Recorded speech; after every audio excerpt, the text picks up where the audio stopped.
Paolo Avellino at Kim Chiu spotted magkasama.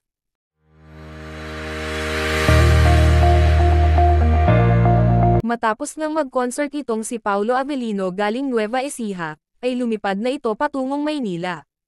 Kanina nga ay spotted itong si Paolo Avellino at Kim Chiu kung saan ay magkasama itong dumating, at talagang hinintay pa ni Paolo si Kimi dahil may kinuha ito na isang envelope sa kanyang sasakyan.